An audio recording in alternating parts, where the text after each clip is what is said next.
Good evening, everyone. Tonight, session 7 of Step Up into Life After High School. We're always discussing supported decision making. So tonight, you won't have to listen to me all night talk. We'll let you have Lee Ray, our Director of Advocacy, talk most of the evening with me interrupting occasionally just to annoy him. But Lee, do you want to go ahead and introduce yourself? Absolutely. Thanks, Luke. So, as he said, my name is Lee Ray. I am an advocate with the Arapahoe in Douglas. Have been primarily an advocate working with adults with intellectual and developmental disabilities.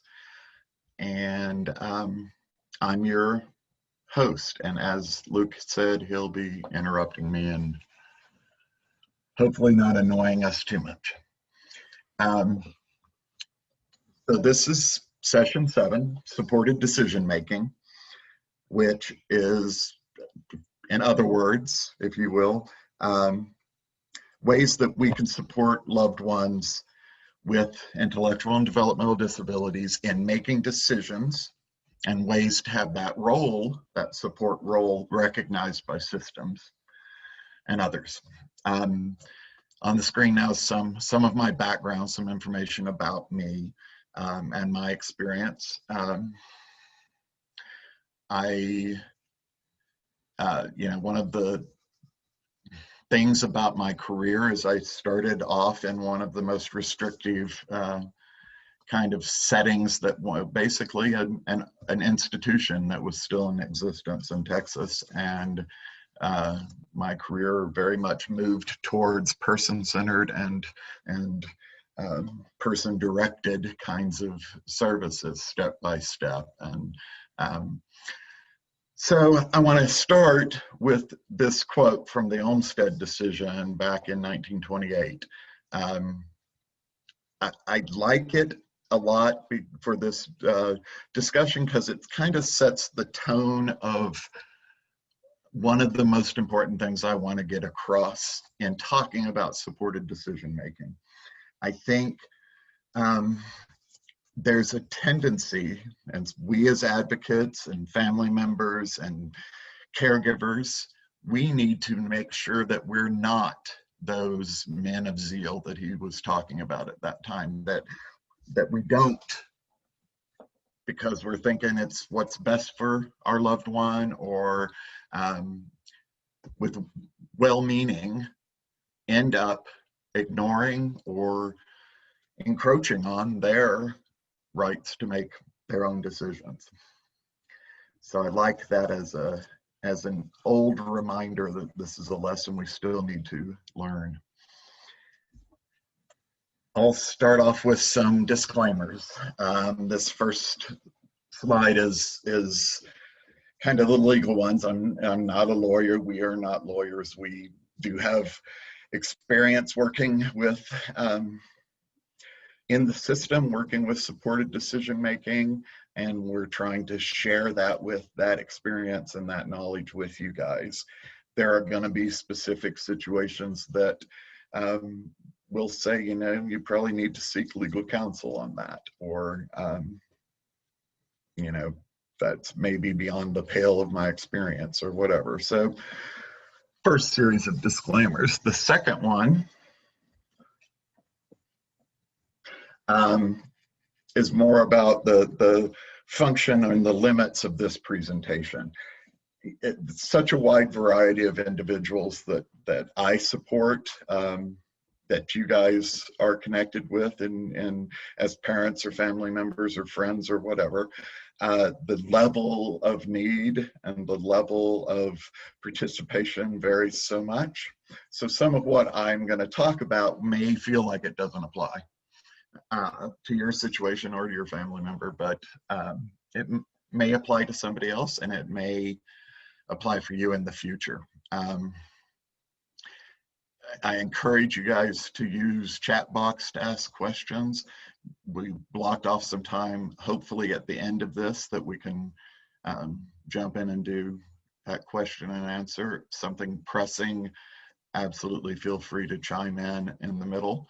You remember you're mostly all muted, so you will have to unmute yourself if you want to say something. Try to keep in mind if you're asking something that's real specific to your situation, that's probably something that we could do better one-on-one, either at the end or set up a time.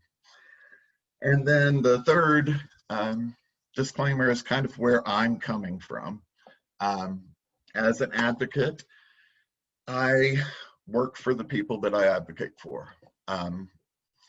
And my philosophy and my values around that are that's person-centered services, self-determination. We're a human rights organization, civil rights organization. We believe in dignity of risk, which is that concept that that we're all allowed to make mistakes, and sometimes that's how we learn. Generally, that's how we all learn, is by making mistakes. But there is it's not only pretty impossible to protect people from making mistakes, it's taking away some power from them to try to shield them from it. Obviously, there's limits to that. I don't exercise dignity of risk when I'm walking down the street with someone and they step in front of traffic. But, and then the least restrictive level of support, that will work in a situation.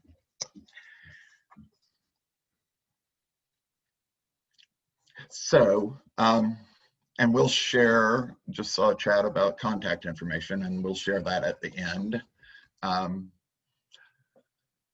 So because of those values we just outlined, all of us at the Arc of Arapahoe and Douglas counties believe guardianship should always be a last resort.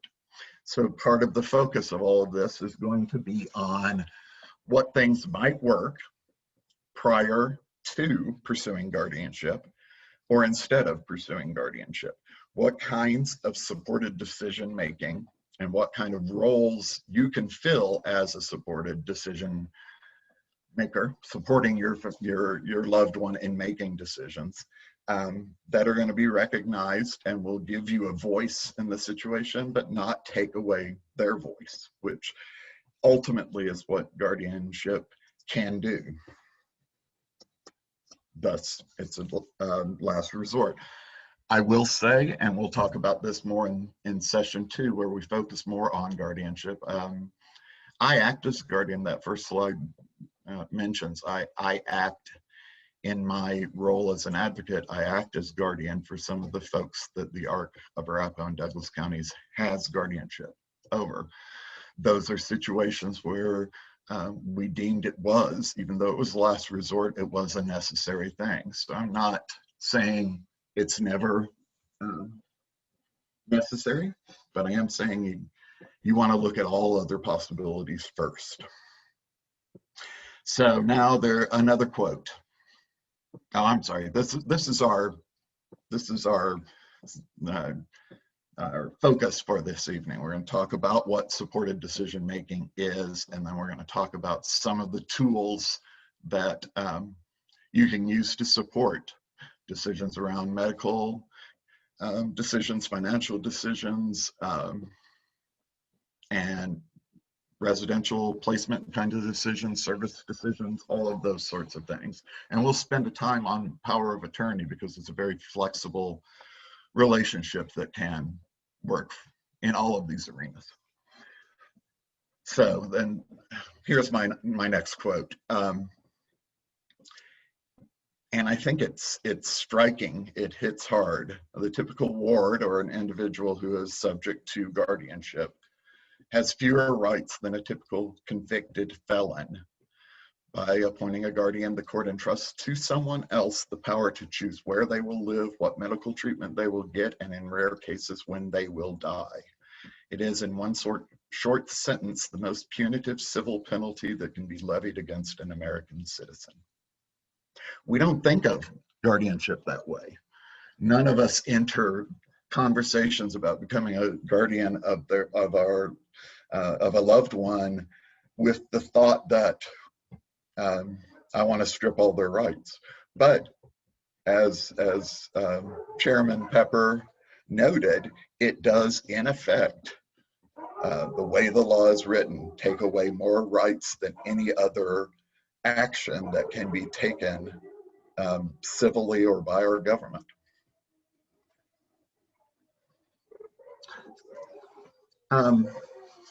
Which again, it leads to why, another reason why we see guardianship as a last resort.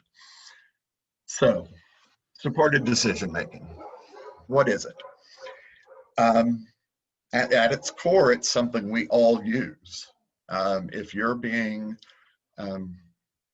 if you have your car breaks down and you're not a mechanic, or you're trying to tackle your taxes, or there is a medical situation that you need to make a decision on, you're gonna tap your natural supports. You're gonna find a friend, family member, or you're gonna go to a mechanic that you trust, or you're gonna go to a doctor that you trust to help you get information that's gonna help you make the decision that you have to make. You get help when you need it. So in the context of our discussion, that's supported decision making is empowering individuals with disabilities to get the support they need to make decisions. Okay. So again, we're talking about a means of supporting and empowering our loved ones. Jonathan Martinez is with the National Resource Center for Supported Decision Making. And a few years back, I'm going to have to drop recent from this slide because now it's 5 years back. And he was, well, in 2015 and 2016 both, he did some presentations here in Colorado.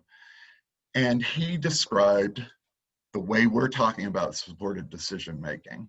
It's a recognized alternative to guardianship. So it is a means of having the systems that support your loved one recognize your role as supporting them in decision making without legally saying they cannot make their own decisions.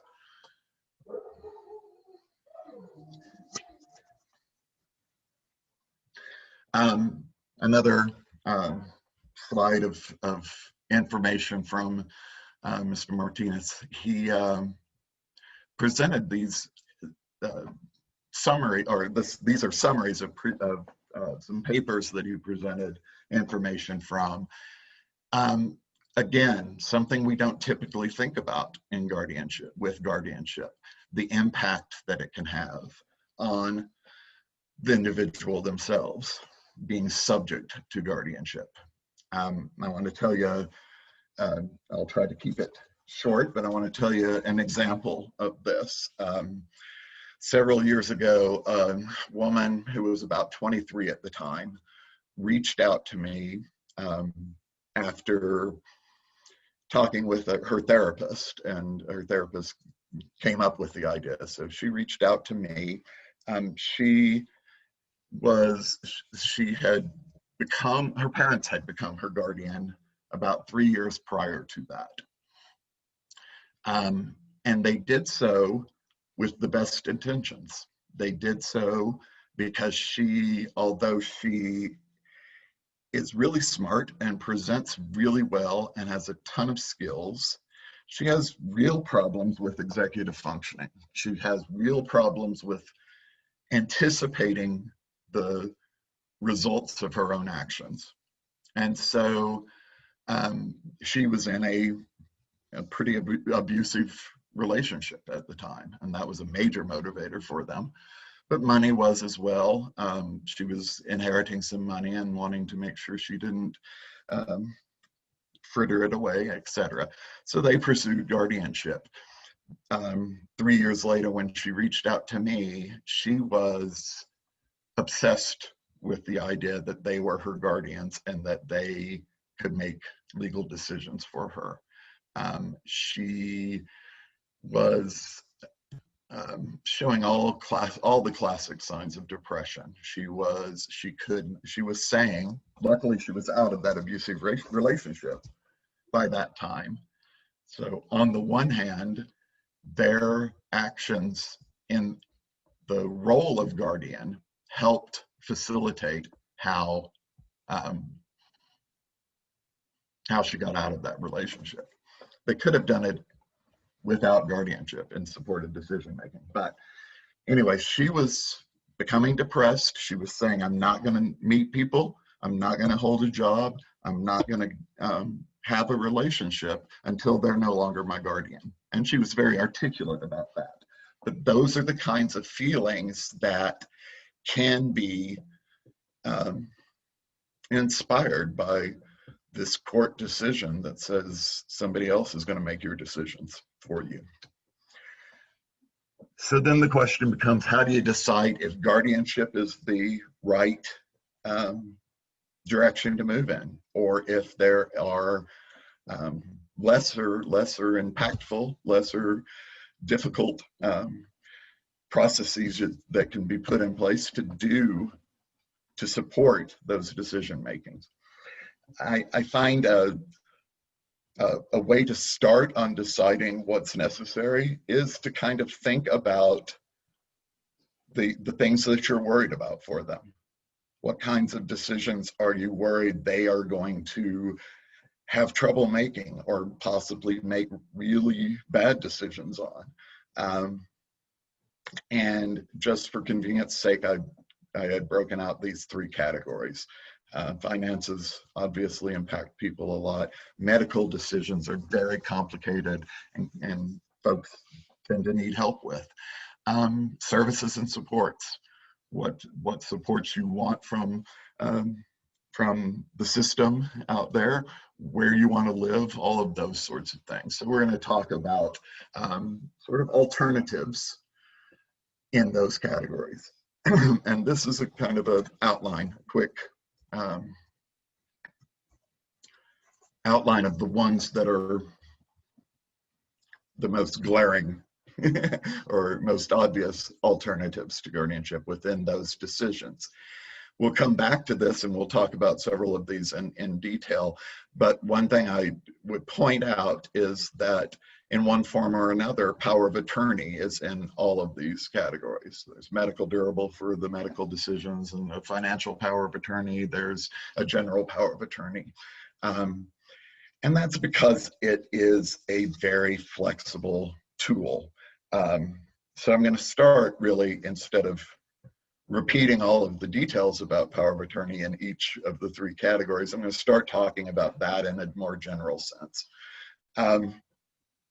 What is power of attorney?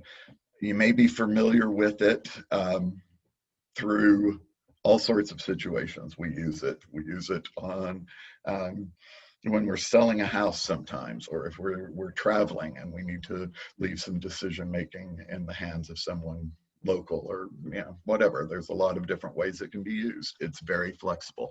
It's legal. It's recognized by law, and it's an individual granting another person, their agent, the power to make decisions on their behalf regarding a wide range of things. One of the reasons it's such a flexible tool is you write out in the power of attorney what exactly you're giving the individual, the agent, the power to decide. It's assumed that the individual has the capacity to appoint an agent and make decisions on. So there's some assumption that with power of attorney, generally that the person has a signature, that generally they can process that idea. That sometimes poses problems, or people wonder if they have the ability to understand what they are bequeathing. But they are not they're not relinquishing their own decision-making power. They're granting you power to legally signed for them on decisions that you make together or that you support them in making. In most cases where supported decision is in the law of a state, it's not in Colorado, but in states where it is, the mechanism for implementing supported decision making is a power of attorney, because it's flexible, because you can designate exactly what you want to do. It's not a court action. It's best practice is it's notarized, that it's renewed annually, all of those sorts of things.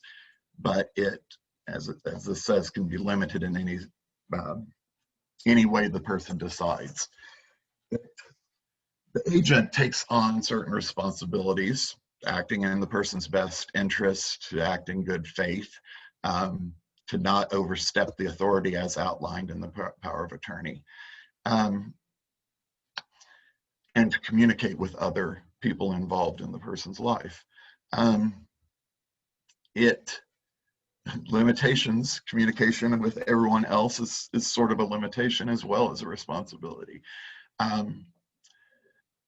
Can only act as authorized.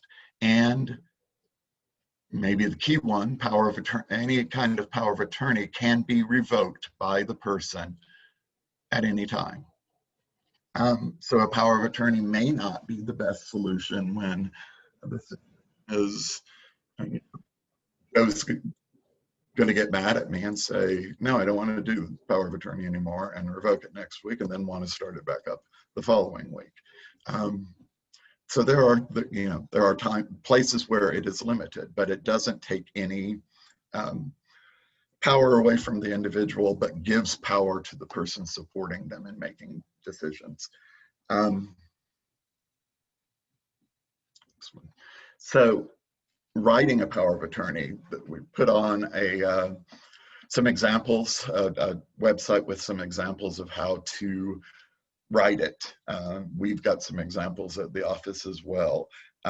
It's again, very flexible document, and it's just basically saying real specifically, I want my mom to help me with medical decisions, to help me with whatever the specific decisions and limitations you want on it. Okay, excuse me. So let's go ahead and stop here for a moment. Does anyone have any questions about power of attorney? If you do, either unmute yourself or you can throw it in the chat box. I act as power of attorney for my mother. She has a brain injury. As she's gotten older, she just needs some support with financial decisions and medical decisions. So my older sister acts as medical power of attorney, and I act as financial, as my dad is the backup. You kind of want power of attorneys, or anyone that's going to be, looking to help your loved one, to have a backup, to have some supports in place. We always say we don't want it to be all of you are in the same car together. Because, if you're all unconscious from a car accident, no one's acting in anyone's best interests. So you kind of want there to be a third, or, party that might not necessarily be with you at all times. So a sibling or loved one that lives out of state, or friend of the family that you trust very well. Let's see. And, So I have, yes. So for the financial part of the power of attorney, do we need to be on his different accounts and stuff like that we have to set up for him? That's probably pretty flexible depending on the individual need. Having a financial power of attorney would give you the ability to do that if it's something that would be helpful for him to be on those accounts. So yeah, a lot of folks, because family member is now 18, going to open an account on their own name, they'll add the power of attorney, which a parent or whatever, as a cosigner on the account to help manage those monies. So yes. And you don't have to be either. You can be, and it's recommended that you are at least listed to be able to, again, access the account. You don't want to be, part of like the financial part of the account. Remember, you want their assets to be their assets. But Right.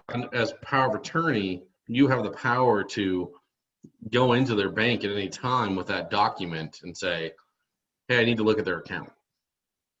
And they have to let you. So there was a question in the chat. If you apply for guardianship, do you need power of attorney? And we will talk about that a little bit more next week, but basically, no. The short answer is no. Guardianship sort of trumps any other relationship. So at the ARCs, or at least the ARC Arapahoe Douglas, we very highly support decision making. Like I just refinanced my home, and in doing so, I talked to my dad pretty much every day this week to do so, because I trust him and trust that him and I can kind of hammer out any questions I might have or anything. That's support decision making. Doesn't mean I have to have a disability to use this function. It just means we all do it every day, and you all have been doing it for 14, 15, 16, 17, 18, 20 plus years already. The number of your son or daughter's age doesn't change necessarily who they are. If they already are going through puberty or already have and don't like you and think they know everything, that's not going to change because they turned 18. And vice versa. If they aren't that way and they still let you help them decide and move through their daily life, 18 doesn't change that. So the ARCs, we really want you to think about, you don't have to run out and become guardian at 18. Now, some cases, yes, it's a split family, or there's other elements within the family dynamic that aren't necessarily positive elements. Those are individuals we talk to and say, yes, at 18, go get guardianship. But for most individuals, you should be able to kind of walk through your loved one's life like you have been for the last 18 years. All they have to do is just tell everyone, I want my mom here, my dad here, my brother here to help make that decision. So guardianship really in our aspect is the last resort. We'd like you to try all the steps we'll talk about tonight before jumping right to guardianship. Now, we do understand individuals need guardianship, and most individuals, disability or not, need some kind of guardian support as we age. So at some point, my sister or I will have to take over guardianship of my mom's assets and her, as her age and abilities decline. That doesn't mean at some point I won't need a guardian. So at some point, my daughter will probably have to take over that role, or what that looks like. Your spouse, your loved ones, you all get to choose who does that as you get older and decide. Your loved ones should be able to do the same thing. Right. And which is, again, the idea behind supported decision making. Now, with our folks, sometimes that seems challenging, and particularly with really challenging kinds of decisions. When we get to medical, we'll talk a little bit more about medical durable power of attorney, but it's a common sense reaction, in a sense, for people to question, well, how exactly are they need someone to make these decisions? How are they making the decision to appoint a power of attorney? And my response to that is that it's a lot easier decision for someone to understand and make that I trust my mom and I want her to help me versus two different treatments for a particular infection or something. The level of information and the level of cognitive ability needed to make the decisions are widely different. Similarly with supported decision making, it'll vary very much from one person to another, and how it becomes incumbent on us as advocates and family members, etc., is to do everything we can, be as creative as we can to empower, to build those skills in our family member. And we get back to the dignity of risk idea and ideas like that. The way you build those, the ability to make decisions and to get support in making those decisions is sometimes you fail, sometimes you make the wrong decision, and you learn from that. So it's not the easiest process in the world, but it's what we want to do for our loved ones. We want them to have as much control as possible. So anybody else with any questions around, general questions around what power of attorney looks like, or supported decision making for that matter? I had a question in regards to, you're saying that is the power of attorney, is it on a yearly basis that you have to renew it? I know it changes, your situation does change, but is there a validity of just 1 year and that it has to be revised every year if you go that direction? Generally, that's certainly best practice. And again, we're about to talk more specifically about medical durable power of attorney. One of the pieces that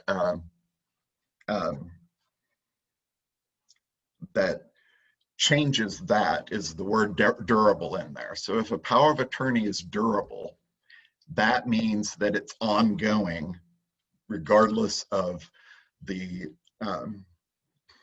change in a person's the person's ability to make decisions, etc.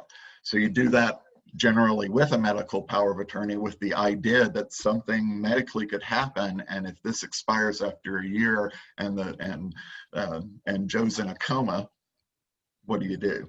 So durable isn't limited to medical power of attorneys.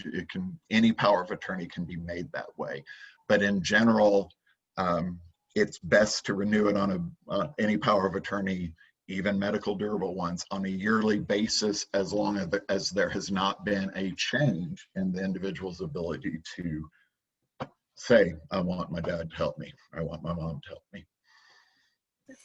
Okay, I had a question. So like with some of the ones that are like on autism, or they have cognitive or any of those neuro, and they have like a meltdown or something, and you have to call the medical and the police in to assist with restraining them, they may have to medicate them, whatever, where would that fall under?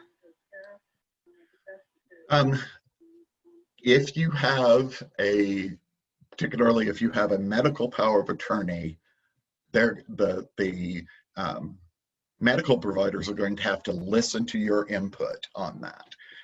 First responders, well, and then, again, under medical advanced directives, some other things like that will impact that, but in general, first responders, including the police, have to respond in the moment. So we'll answer that. That'll kind of come up as we go through these medical power or medical decisions. So starting from least to kind of most, I guess, restrictive. Lee, you want to kind of go over HIPAA releases? So again, kind of thinking not now taking a step beyond of what kind of questions is my loved one going to need help with, under the medical rubric. Are they what level of support will they need? Is it with a HIPAA release, you can get the information from the medical provider, and then with that information, you can then talk with your family member, and maybe that's what that person needs for supported decision making. Someone to understand the medical complications better than they're able to, and to talk to them about it, and somebody who knows them and can put it in more language that they understand. So HIPAA releases, if the support you need to provide, all that's giving you is information. It's not giving you any decision-making power, but it gives you the information to support their decision. That the release is individual specific. So your loved one would sign off with the medical provider, I want to release my medical records to my family member. And again, it's best practice to renew those annually. it's the least restrictive, as Luke said, and if what you need is information to be able to support them to understand the decision they're making, that may be all you need to do. So HIPAA releases are pretty much the number one thing that you can do as a family member to be able to talk to a doctor, to talk to the hospital, to talk with whatever that might be. That, hey, I have HIPAA release. Typically, you want to either get the release from the hospital, like their official HIPAA release. You can find some general ones online that are just kind of basic HIPAA releases.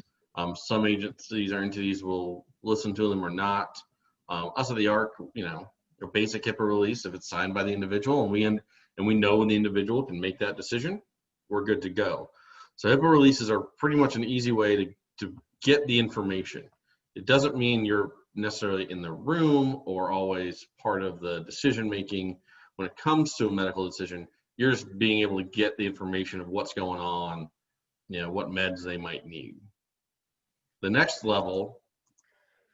There's a chat question about, do you need one for each doctor? And generally, you need one for each medical setting. So, yeah, if it's several different doctors, specialists, you need one with each doctor office.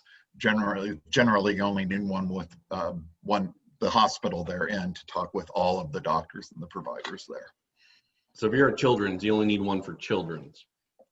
If you're at Fitzsimmons, you need one for Fitzsimmons. But yeah, if they go to a primary care specialist and ears, nose, and throat, you're gonna need one for each one of those entities if they're not kind of housed into the same general practice. Right. But that's just the basic. That's a very basic way to start to kind of just be kind of in the know what's going on. The next step. Next step, medical durable power of attorney. So these first two, HIPAA and the MDPOA, are assuming the ability of the individual to communicate their decision. We'll get to later ones when that's a more difficult thing to do.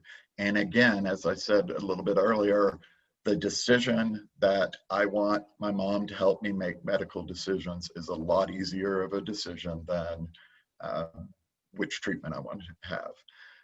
So it's the ability to make the decision and communicate the choice, augmentative communication or verbally or whatever.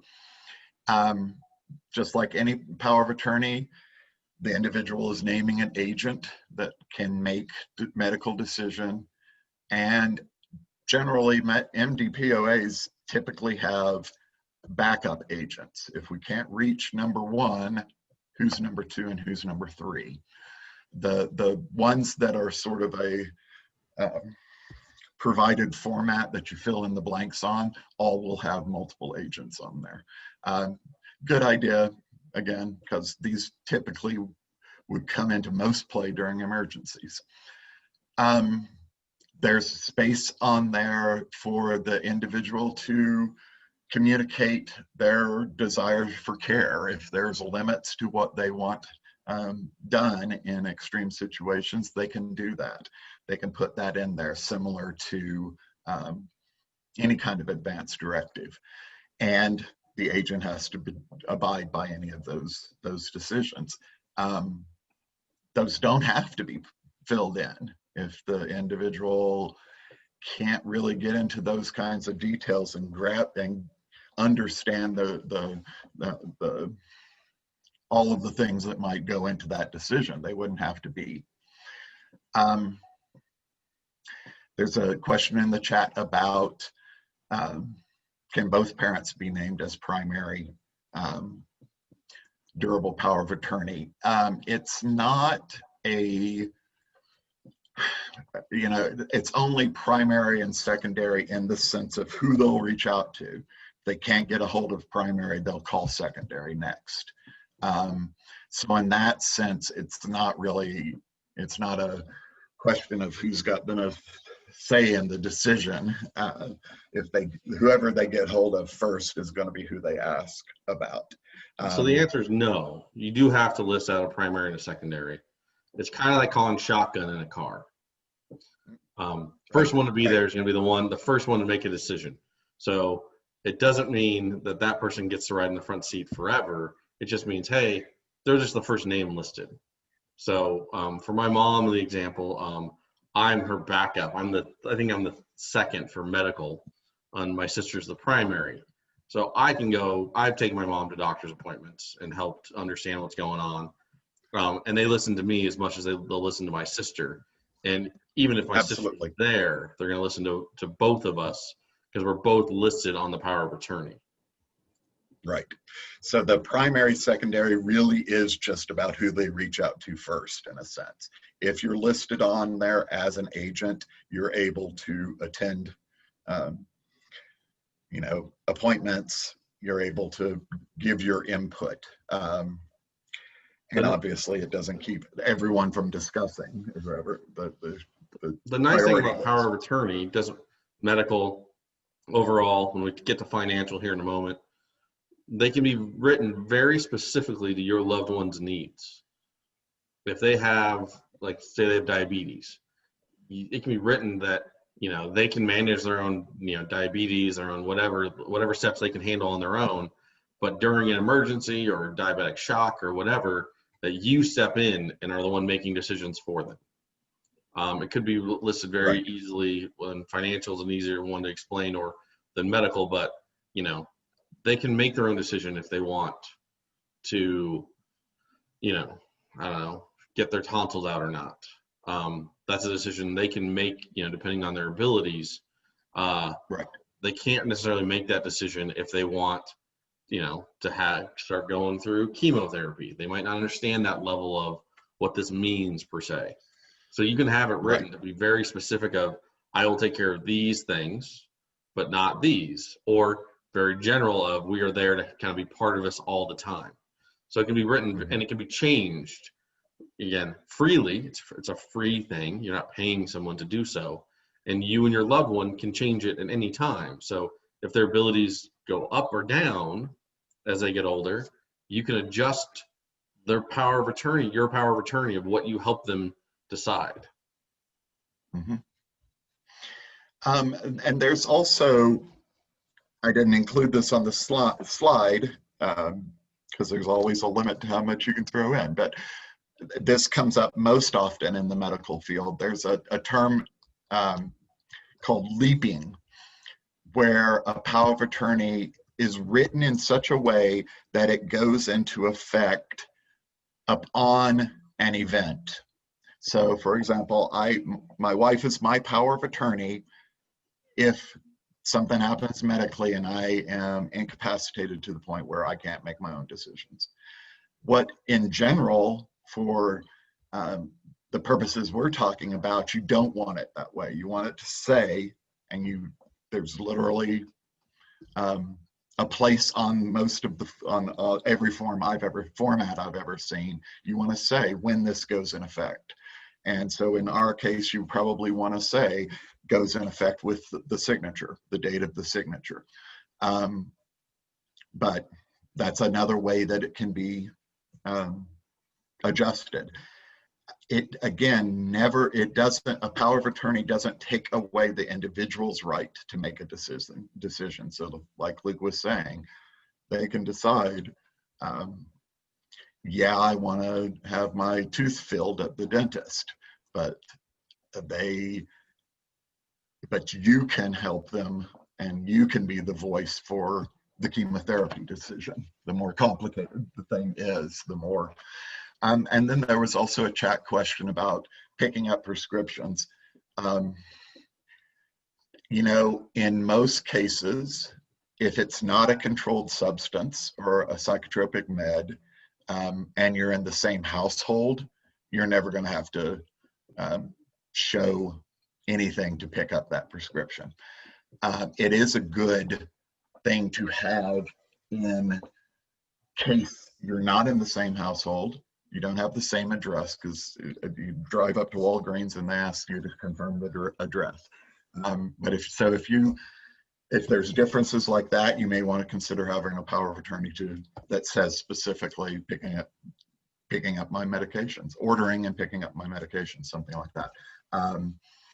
And if the medications are controlled substances or which is usually a psychotropic med, although some of the anti-seizure meds could fall in that category too. So some of those more hard-hitting meds, you probably do want to have a power of an attorney in place. So if your loved one isn't able to really communicate their wants and needs and would struggle to give the communication level needed to grant power of attorney, this might be the step you might want to go to. Right. So medical proxy, well, again, it's often, most often, well, maybe not. In my experience, because I do a lot of medical power of attorneys, those are challenged the most and they'll be challenged by medical providers who are asking that very question. Well, I'm not sure that they have the capacity to consent to having a power of attorney. My response to that is that's a court proceeding. There is nothing in place that takes away they're more than 18, and there's nothing in place that takes away their right to make that decision. So if you are questioning that, go to court to do it. But that's kind of my cryptic response. What can actually happen if a provider is really not wanting to accept a medical power of attorney, or like Luke said, if the individual isn't able to communicate that consent that they want a power of attorney, a medical proxy is one of the avenues that can be taken. Assuming the inability to communicate a choice can be put in place during an emergency. So if you don't have a power of attorney, or if that power of attorney is being questioned and you're at the emergency room, a doctor can step in and do this. Doctors should be familiar with the process. But basically those involved in that and with the individual agree on who's the substitute decision maker, and then the doctor appoints them as a medical proxy. This last point, and it was true on the medical or on the power of attorney in general, just want to make sure I share this. There's not, do not need any kind of judicial review unless there's a dispute.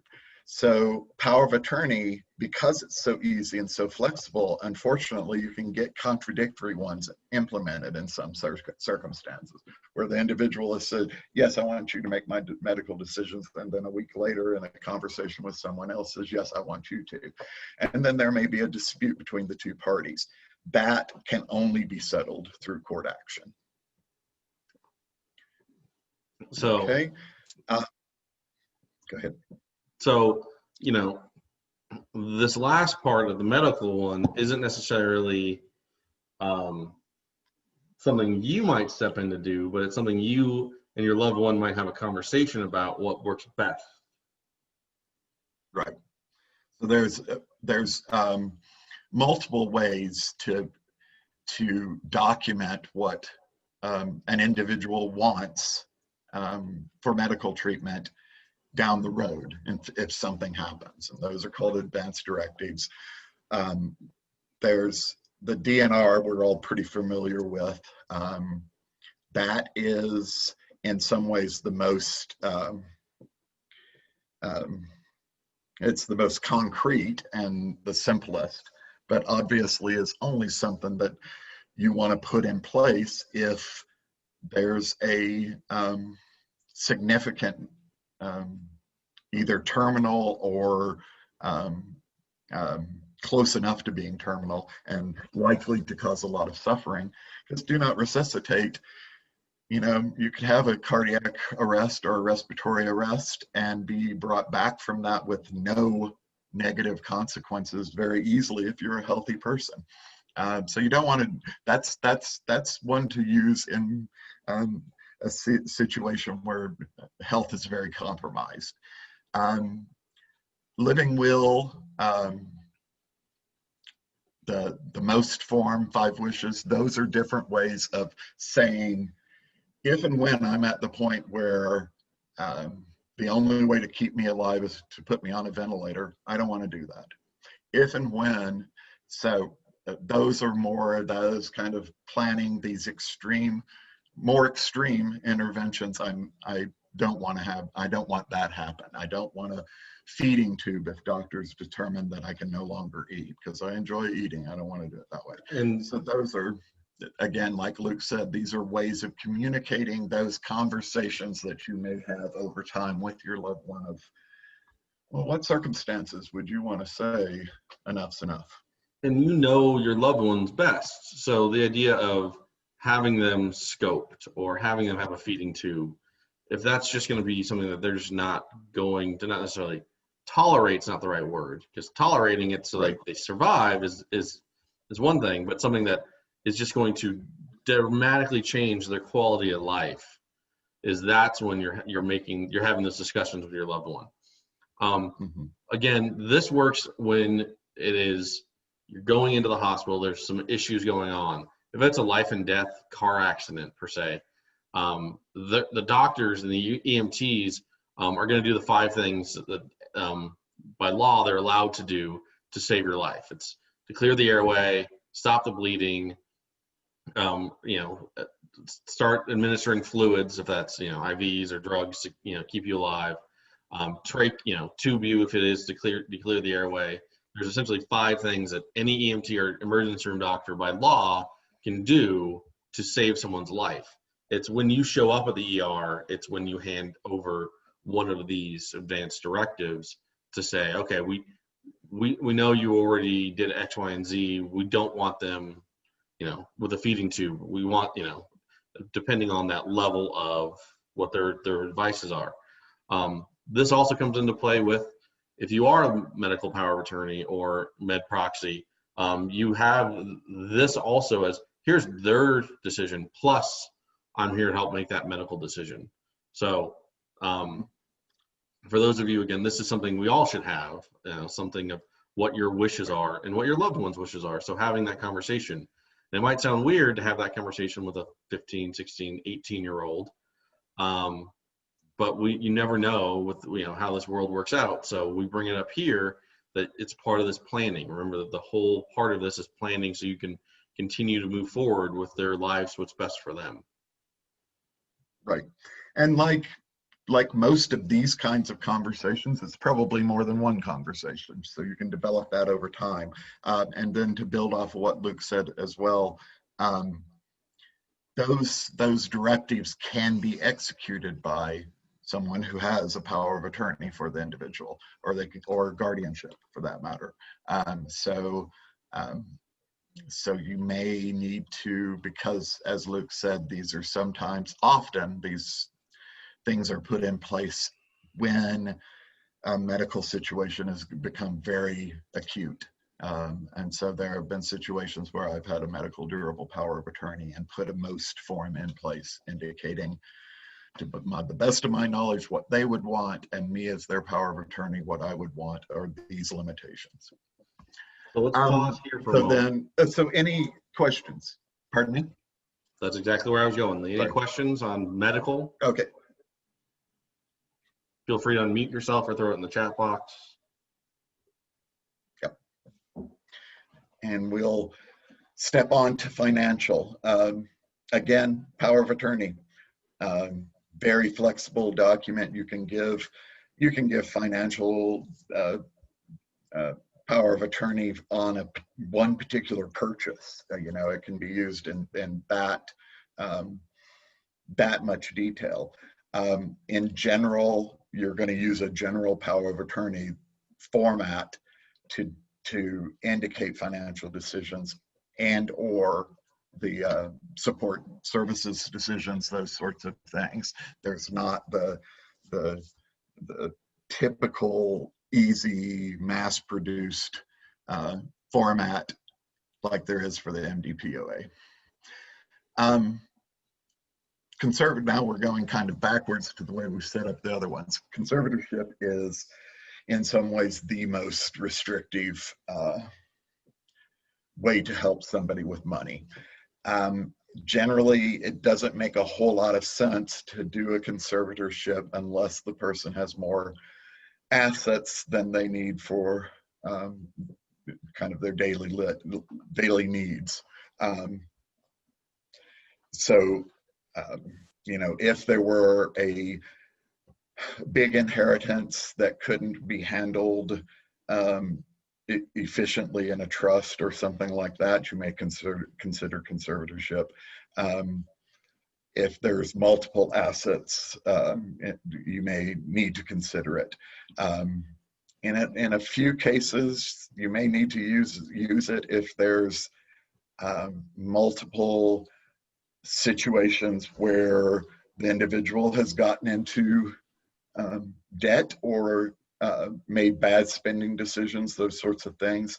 It's a way of taking more control of their finances, and would be the exception that if it's not necessarily a huge amount of money, but they just keep running up really big debt. So I've seen it used that way. It is the way it's more restrictive is that is a court granting the conservator typically full control of an individual's finances. So everything. You can have it limited, and this is similar to what we'll talk about next week on guardianship, the ways to limit it. But it's a court-appointed position, and it's requires a whole lot of documentation to the court. Actually, more documentation to the court than guardianship does. I guess just because it's about money. But anyway, you do an inventory, you do a plan, you report to the court. If you're related to the individual, you can be both their conservator and their guardian. If you're not related to them, you cannot have both those roles by law. And then you have to act under what's called the prudent man rule, which is basically you can be held liable if you're mishandling their funds to the point that a prudent person would think you're being crazy on how you. So if you're taking the money, your form of investment is to take their money and bet it on the Broncos next week. That's probably not the prudent man rule. But they're playing tonight. So I don't know if you want to bet them on the Jets, but right. They play tonight. Yeah, that's a horrible game. Might be the time to do it. But it is. There's a reason we start with this one in financial. Is it shows that this is a very extreme way to help someone with money. But again, it's less restrictive than necessarily being guardian, because you're just controlling their money, their assets, not everything else in their life. Conservatorship really works well with individuals that struggle with money but are high enough functioning to really understand, I can sign up for a credit card. I can use that credit card. I can buy cell phones, on debt, on credit, whatever that looks like, $1,000 cell phone that then you pay over every month, a certain amount. Those individuals that do that over and over and over get themselves into really bad situations with debt and, bill collectors. And conservatorship is a way we've been able to step in and help an individual get out of that situation because they can't get themselves into it any longer, because they essentially were taking away their right to access freely their money without you really kind of overseeing it. So we put this in there in this order to really show that this is so that's a big concern with a lot of families and individuals, is they can't handle money. If they have $10, they're going to spend it. Well, so you don't have to be guardian to help them stop from buying, signing up for any credit card or magazine or any service on the internet. You can do conservatorship, or we can do financial power of attorney. So again, this is another power of attorney. It's the same general rules. The individual appoints a agent to make financial decisions. Typically, there are not secondary and tertiary agents appointed, but there's nothing saying they can't be. In this case, it would be more likely an either or rather than a number one, number two. So parents could both be financial power of attorney for an individual. It's, again, not a court action. It's voluntary appointment, but there's an assumption that the person can make that choice that they want someone to help them with these things. It's legally binding. So in that example of the person who runs up debt, where conservatorship may be necessary too is if that person, again, has a real ability to understand how to go about getting into debt. But if you have a financial power of attorney for someone and there's a debt problem or they've gotten credit somehow, you can use that and use some documentation of the disability to argue away that debt. So conservatorship isn't necessarily needed to do that sort of thing. There are ways to get those fixed. It's when those are repetitive and a real problem where you need to have total control of the finances. With a financial power of attorney, again, it's voluntary and it doesn't take away any of their rights, so you don't have that total control. It also can be limited in any way that the individual wants to limit it. So it could be just on purchases above 500, or it could be, whatever. Best practice, again, is have it notarized and to renew it annually. And just that triggered in my memory when I said notarized. Current Colorado law does not require a power of attorney to be notarized, and that's why I keep saying, or to be renewed annually, but that's why I keep saying best practice. You're just adding legitimacy to the document if you do those things. And so financial power of attorney is really nice in terms of, again, it can be written very specific to your loved one's needs. So if your loved one can handle 20, 50, $100, kind of not spend it all on markers and whatever, video games or, whatever, they're adults, whatever they want, but they can handle that. They can kind of keep it.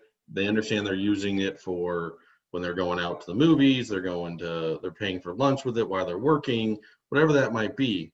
Great. So your financial power of attorney might be at the point where it's, if they're making a purchase over X amount of dollars, that, I need to be on it. It also you can use financial power of attorney to talk to the bank and say they can only withdraw X amount of money. So we're setting limits on their ATM system, or limits on how much their card can be run for. So they can't go to Target and buy a new TV without you kind of either being there or being like, oh yeah, and then you can call the bank and release that for, a certain amount of funds. It's the same kind of principle as what you do if you're going to travel abroad. If you're traveling to Europe, you call your credit card company or your bank and you tell them, so that you don't get there and all of a sudden they lock down your credit card because, well, Luke's not in Europe, he's in Denver. It's the same idea. So that financial power of attorney can be written to this point that it's specific to your loved one. If they can only handle $20 at a time, then that's what they have, and then you make it so they don't have access to the bank account, and you provide that money. Or if they're living in a host home or different home setting that we'll talk about in a few weeks, you can be financial power of attorney and work with the team on what that looks like and how that really helps them and benefits them on what this is. Now the team, someone like Lee as an advocate or me as an advocate, are going to push to let them have the highest level of freedom possible, because we want to let them have dignity of risk. like I told you the first session, the system and the advocacy, and we can definitely work on health and safety for your loved one. That's what the system is built to do. But being taken advantage of is something that's human nature, and that we can't protect your loved one from ever being taken advantage of. Right. So they might buy speakers out of the back of a van that are just cardboard. They might buy a gym membership to a building that doesn't exist. All true stories. They might buy 4 cell phones for their friend they met on the bus. They get taken advantage of just like everybody else might get taken advantage of. But we're going to push for that dignity of risk, because those are learning components. Those are learning things. If it's happening over and over and over, that's where we might go, okay, let's bring this down a little bit. So they don't have that ability to be taken advantage of to that extent. Right. Lee, I have a question. Do you need a power of attorney for an ABLE account once the individual turns 18? You don't need a power of attorney for an ABLE account. If you know, because ABLE accounts and trusts and all of those sorts of instruments are set up so that the individual does not have easy access to it, so it can't be counted as an asset. Well, no, that's wrong. I mean, with ABLE accounts, they do have the. Sorry, Lee. I stepped over you there. Okay. With ABLE accounts, yes, the idea of them having an ATM card, like we talked about with the ABLE account, where they can use that like any other credit card or debit card. At 18,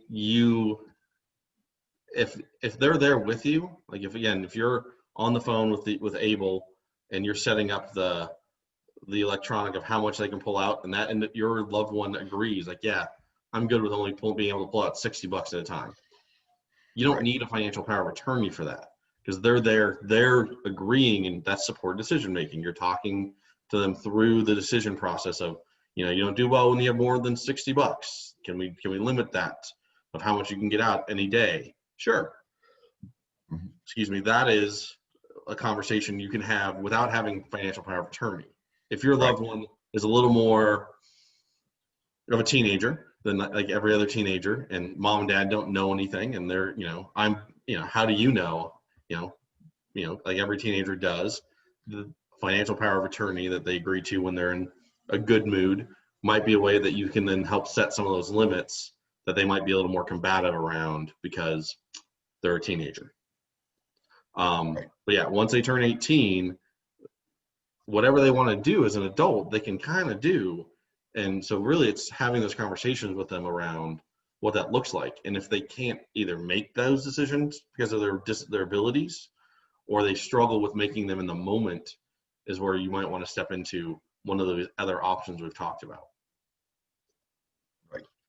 And again, specific to ABLE accounts, I think, well, maybe not just specific to those, but if you have if your family member doesn't have either the communication ability or the ease of access or whatever to be able to make those withdrawals that they want, or those sorts of things, the financial power of attorney does make sense in having that in place. So I guess the in general answer on ABLE accounts is it probably makes sense to have that as a backup, but it's not necessary, as Luke said, if you can be there supporting them in making those decisions.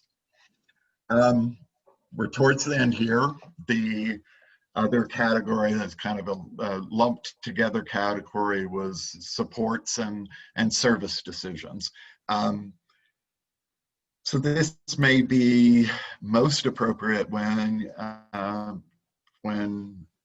your family member comes up on one of the waivers and has some services that they may be able to access. And so a power of attorney, again, gives you legal ability to be part of that decision making and making that those kinds of decisions on where the individual is going to live, and what kinds of supports they're going to receive.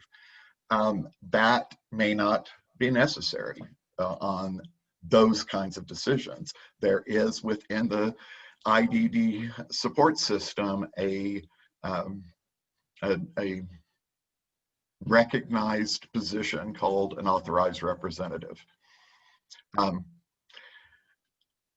I think, Luke, you guys talk about, I'm sorry, I'm derailing myself already here, because I just thought of the rest of the financial piece.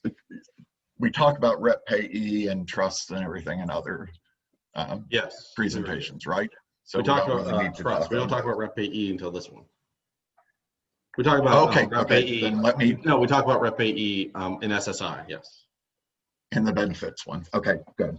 So yeah, rep payee is a similar kind of relationship where you are helping them manage specifically their SSI or SSDI.